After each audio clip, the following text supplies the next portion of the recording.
Fairy Tail review.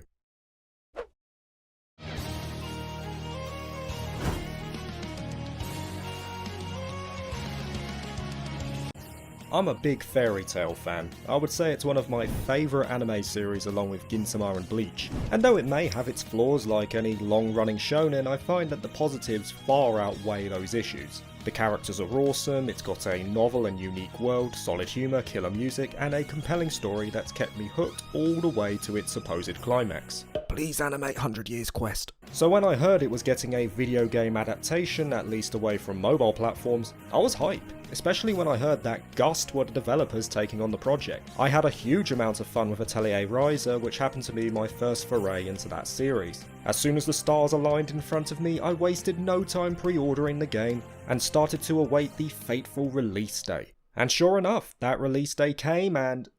oh... yeah. So, I pre-ordered the game on PlayStation 4 and as you can see, it didn't run all that well on my PS4 Slim. Frame rate was consistently sub 30 even while walking around and I just couldn't bear it. After 20 minutes I just gave up, I couldn't bring myself to play it in that form. First world problems, people.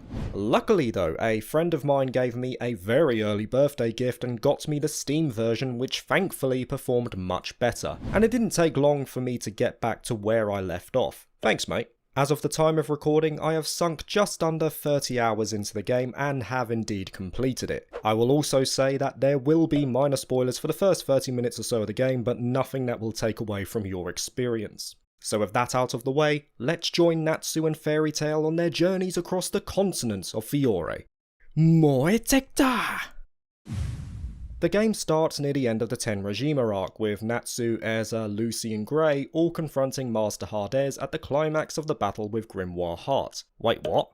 Yeah, so this is an initial area of conflict, the starting point. For those of you guys who are not well versed in Fairy Tail, the Tenrajima arc takes place nearly 100 episodes into the anime, or from manga chapters 200 to 253 for you avid readers. If I had to make a comparison, it would be like starting a Dragon Ball Z game from the Android saga. Now I can see why the game starts here. The 7-year time skip represents the point at which Fairy Tail is at its lowest point, excluding just breaking up completely. So you're effectively beginning your journey from rock bottom, which is JRPG 101 most of the time. And the start menu does provide a synopsis of the main story events that occurred before Tenrajima. That being said though, I would have preferred some of the earlier arcs included like the Tower of Heaven or Phantom Lord just to give a bit more backstory to some of the characters, but it's understandable why it takes off from this point. No sooner have you watched the primary cutscene are you thrown into your first fight. And this battle system kicks ass. There's nothing revolutionary, the enemies stand on a 3x3 grid and your skills, that being magic, cover certain squares on said grid, so there's a little bit of strategy involved in terms of what character would suit each enemy formation, and you can also utilise buffs or protection magic to protect characters that are being focused, which is noted by these eyeballs above the portraits. You can also capitalise on enemy weaknesses to break their posture, which means they will miss out on their next turn, along with other mechanics like the fairy gauge and latent passive abilities that can be unlocked over the course of the game. It does the basics right, but what I love about it is that it just looks so damn cool, which makes it feel like Fairy Tail.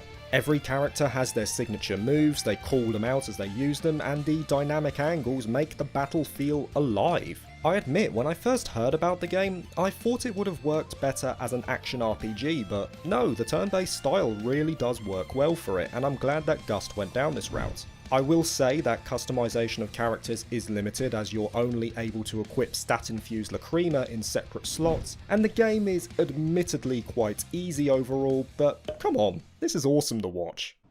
And it's not just in combat where the game shines. The Fairy Tail style is also replicated brilliantly outside of the arena. The cities of Magnolia and Crocus in particular are very nice and the character models look great. It's an art style that Gust are quite adept at with the lively and vibrant vistas, and that just matches Fairy Tail to a T. You'll also notice that the original Japanese voice actors, of which this is the only language option available, have retained the main roles for the characters, and as you would expect, they deliver their lines expertly. It's a shame that there wasn't an English option. I would have liked to hear Todd return for the game, but since I watched the anime with subs, it didn't feel at all removed from what I had watched before. The pre-rendered cutscenes look great, and though they are very few and far between, only depicting the more notable events in the main story, they replicate what makes Fairy Tail such a joy to watch. Unfortunately, most of the other cutscenes are just interactions between character models, and some without, we'll get to that later, with some stiff animation,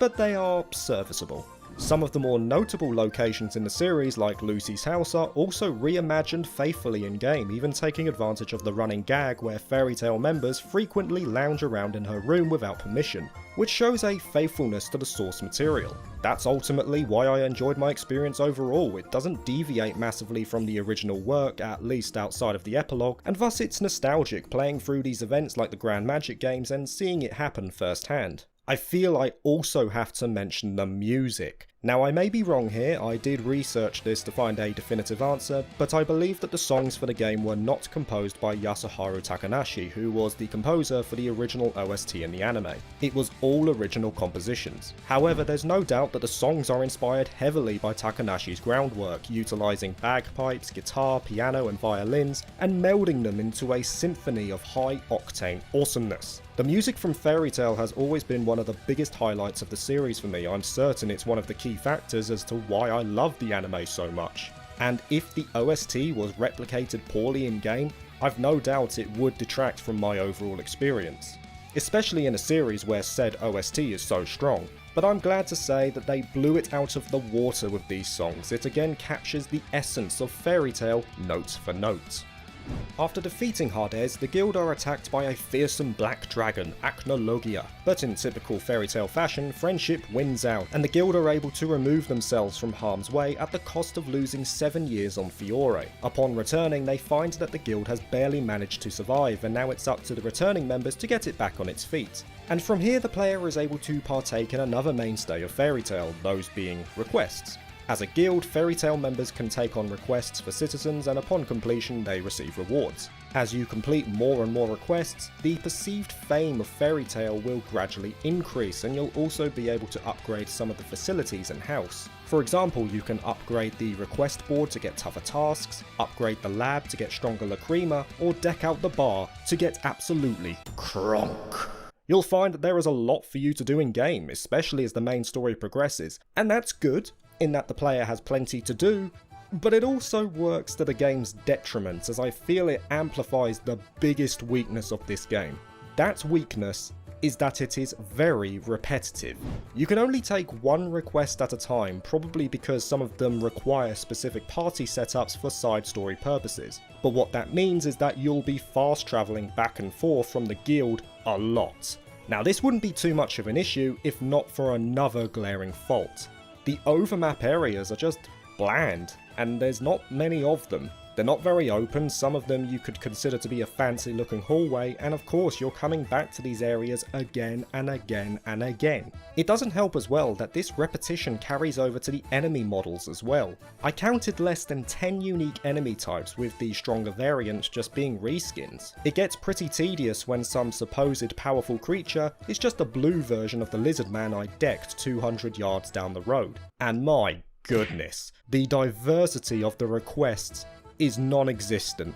It boils down to one of two things the majority of the time: kill X enemy or gather Y item. If you're lucky, you'll have to kill X enemy to get Y item. That's it. And the thing is, you will want to do these requests because they not only contribute to the guild rank, which thus unlocks more upgrade capabilities, but also yields bonding progression between the active party members, which is one of the best parts of the game. As you would expect for a series that places so much importance on friendship and bonds, Fairy Tail has key mechanics tied to character relations. Many of the main characters of the series have character stories that are unlocked over the course of the game, which sees you complete certain requests of theirs that gives you the ability to improve their individual rank, which will give you benefits like alternative costumes, improvements in combat, or in some cases powerful abilities. These character stories are great though, as they demonstrate the special relationships or unique quirks between the different guild members, like Juvia's obsession with Grey or Wendy's insecurity about her height. Each character also has a total of 3 bonding points they can accumulate with every other character, and should you meet the threshold, you can get specific cutscenes unique to each pair. They aren't much, but they add a bit more spice between the different guild members, which is a nice touch, though they won't be present for all pairings. Now that's understandable, as certain characters don't really have all that much dialogue between them during the course of the anime or manga, but there are also some that really should be there. Really? Sting and Rogue don't get bonding scenes between them? They're the bloody twin dragons of Sabretooth. And it's not just missing in action cutscenes, as the main story does feel notably bare at times, mostly in part due to the lack of character models. Now I get that not every character will be given a model in game, there's just too many minor characters to include them all, but there are some that should be present. Meldy's a good example. I mean, Jalal and Altair get their own models, it's a bit awkward having Meldy just relegated to a text box. What about Jura? He has some of the most hype fights from the Grand Magic games, why isn't he given a model? It's so strange because the game just puts the text box on screen and it's as if it says to the player, well, just use your imagination here, alright? Trust us. It's a big deal. And I'm certain Gust were aware of this because at times they just snap a shot from the actual anime and plaster it in game to give you a bit more context. Like I say, I can understand the omission of characters, but there were some who really should have been here, at least for the sake of the main story. Talking about the main story, it only covers 2 arcs from the series, and it also ends in a strange way. It seems like everything is wrapped up by the end of the final chapter, but then it starts to pave the way for even more narrative. You're getting new plot points opening up, and it feels like you're gonna be getting some extra doses of fairy tale goodness. But then it just stops. You finish the final task, a text box shows up telling you the main story is finished, and that's it. Like a really odd bait and switch. That being said though, the story that is given to us is suitably retold, I'd say, and the character stories plus the bonding events do a great job in linking back to their personalities in the series. It's a real joy to see the characters in particular so faithfully recreated for this title. Honestly speaking, Gust have done a solid job overall, and I would love to see them potentially do a sequel to finish off where the main story was left off. However, there is one thing I have to touch on, and it's something I normally wouldn't mention in my reviews. No doubt this won't be an issue for some people because they won't care for it that much, but for others, especially fans, this is just a kick in the teeth. I'll say it again, Gust have done a great job on bringing Fairy Tail to our PCs and consoles. They deserve the plaudits.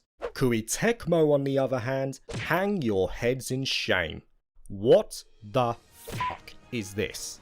£50 for a season pass? Are you kidding me with this? It cost that much to buy the game. You effectively want players to fork out £100 to get the full experience. You greedy gits. I feel sorry for the people who got the deluxe versions. They should have at least got the season pass included. But nope, they just got some bogus bonus lacrima, no DLC, or even a discount. You know, at a time when people are really struggling, this is so tone deaf from Koei to do this, and it's clearly just milking the fans of a niche franchise. And I know what you'll say, oh but TKN, you don't have to buy the DLC if it bothers you.